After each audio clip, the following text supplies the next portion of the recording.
Será que financiar um imóvel na Itália vale a pena? Qual é a taxa de juros atual? Com qual banco nós financiamos e em quanto tempo? Qual é o valor das parcelas? Nesse vídeo eu vou responder todas essas questões e compartilhar com vocês os detalhes do nosso financiamento.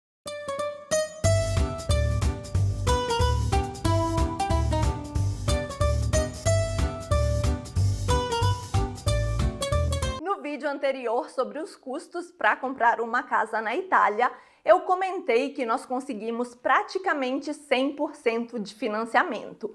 Isso graças ao intermédio de um broker que nos auxiliou e ao Fundo de Garantia Consap, que é uma garantia por parte do Estado para quem pode usufruir do bônus Prima Casa, que é o bônus para facilitar a aquisição do primeiro imóvel de quem tem menos de 36 anos. Mas sobre esse bônus também já tem vídeo aqui no canal, não vou me delongar nisso e vamos para os números, que é o que interessa. O valor que nós financiamos foi de 114 mil euros com o banco ING, que é um banco holandês, mas que está presente em mais de 40 países e na Itália há mais de 20 anos. A grande vantagem é que esse banco aqui na Itália atua praticamente na sua totalidade online e isso acaba reduzindo muito os custos das operações e também dos financiamentos. Na Itália você tem duas opções de parcelas chamadas tasso fisso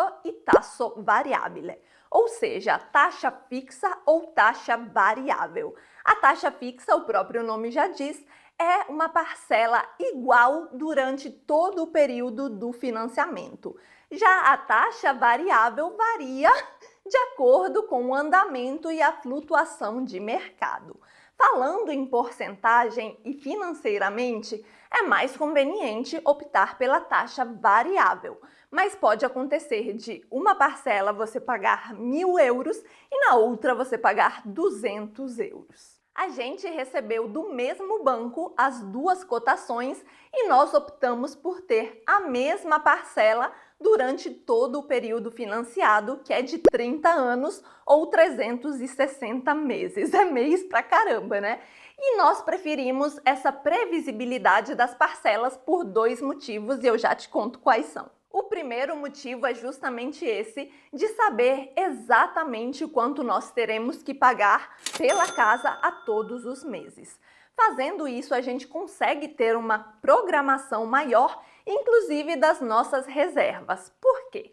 Porque a gente pode reservar todos os meses um certo valor para amortizarmos nos anos do financiamento. A redução no custo por amortizar no tempo, ou seja, pagar antes o financiamento, é mais vantajosa do que a redução na percentual de juros por escolher a taxa variável. Será que deu para entender? Ficou claro? Se a gente optasse por uma taxa variável, a diferença em porcentagem não era tão grande quanto se a gente abater e pagar o financiamento antes dos 30 anos. O segundo motivo pelo qual fizemos essa escolha é a inflação. Definitivamente esse não é o melhor momento para financiar nada, para pegar empréstimo, para ter dívidas com ninguém, porque as taxas de juros estão muito altas. Para vocês terem ideia, quando a gente começou a se interessar por esse assunto, 3 anos e meio atrás, as taxas de juros giravam em torno de 2% e hoje elas estão em torno de 5% ao ano. Então aumentou bastante. Isso significa que se nós optássemos pelas taxas variáveis, nós começaríamos com uma parcela bem elevada devido à instabilidade econômica atual, para depois ir reduzindo. E definitivamente nesse momento não estava nos nossos planos pagar entre 800 e 900 euros de parcela. É o principal motivo de termos optado pela taxa fixa. Muita gente que tem financiamento já há anos com taxas variáveis está tendo parcelas lá nas alturas devido a essas variações de mercado. No final do mês de maio, que foi quando nós assinamos e efetivamos o contrato com o banco, nós fechamos e garantimos uma taxa de 5,17% ao ano. e só sobe porque o broker me atualizou nos últimos dias e atualmente está em 5,32. Pode parecer pouco, mas faz isso por ano por 30 anos. A diferença é gritante. Nós fizemos um plano de reembolso chamado Ammortamento alla Francese, ou seja, amortização à francesa, e é o que praticamente todos os bancos utilizam. Isso significa que você começa pagando majoritariamente juros com uma pequena parcela de capital e termina pagando praticamente só o imóvel. Esse é mais um motivo pelo qual vale a pena amortizar antes do prazo, porque quando você reduz os anos a pagar, você reduz também as taxas de juros. Quanto mais tempo financiado, maior as taxas de juros. Se nós tivéssemos financiado em 20 anos, por exemplo, a taxa seria menor do que 5%. A nossa parcela ficou em 605 euros por 30 anos. Em todo esse período, o valor nunca vai mudar. Isso justamente porque optamos por uma taxa fixa.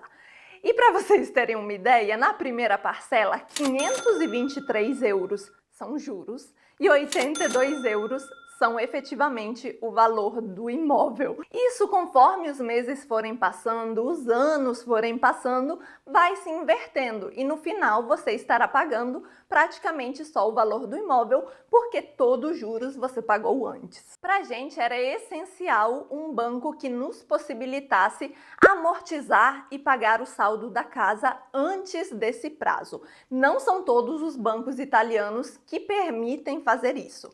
Com a ING nós conseguimos e podemos amortizar em múltiplos de 1.000 euros. O que isso significa? Sobrou um dinheirinho, juntou aqui, juntou ali, tem 13º, 14º, eu posso dar de entrada para o banco, de entrada não, né, de pagamento, 1.000 euros, 2.000 euros, 3.000 euros e abater na quantidade de anos. Qual é a vantagem de fazer isso? Tem muitas, na verdade, mas a principal é que você diminui drasticamente a porcentagem dos juros, porque você está reduzindo a quantidade de anos no qual você vai estar com uma dívida com o banco. Com 1.000 euros, por exemplo, que se eu fosse pagar mês a mês não me daria nem 2 parcelas, na amortização eu consigo abater 4 ou 5 mensalidades. Se a gente pensar no total de juros, desconsiderando a amortização, saldo antecipado, se a gente fosse realmente pagar por 30 anos essa casa, nós estaríamos, na verdade, pagando 2 imóveis. Ok, mas e continuando no aluguel? Hoje o nosso aluguel é 650 euros. Já aqui vocês podem ver que o valor da parcela é inferior ao aluguel. Ok, em 30 anos, pagando aluguel 650 euros por mês, o que é muito irreal, porque os aluguéis vão aumentando conforme a inflação e valores de mercado, eu teria pago muito mais que 2 casas, porém, eu ainda continuaria sem um imóvel próprio. Então, na nossa opinião, ainda que os juros esteja alto, ainda que a situação esteja desfavorável, é mais conveniente comprar casa do que ficar pagando aluguel. E isso, como nós falamos antes, sem considerar amortização e saldo antecipado, porque por mais pouco que você consiga adiantar no seu financiamento, no final do período você consegue pagar bem menos do que a taxa de juros inicial. Eu vou deixar linkado na tela final desse vídeo o outro que fiz sobre financiamento, onde tem todos os detalhes dos documentos necessários, do que é preciso fazer para conseguir um financiamento aqui na Itália. E eu quero muito saber agora a opinião de vocês aqui nos comentários, porque eu sei que é um tema que gera bastante discussão, opiniões diferentes sobre alugar, comprar, investir. Enfim, tem gente que acha que é melhor alugar e continuar investindo para depois comprar à vista. Me contem o que vocês pensam sobre isso. E se gostaram do vídeo, não vão embora sem deixar um joinha. Se inscrevam aqui no canal caso ainda não sejam inscritos, porque tem muito conteúdo e notícias sobre a vida na Itália. Noi ci salutiamo qui, um bacio e até o próximo vídeo.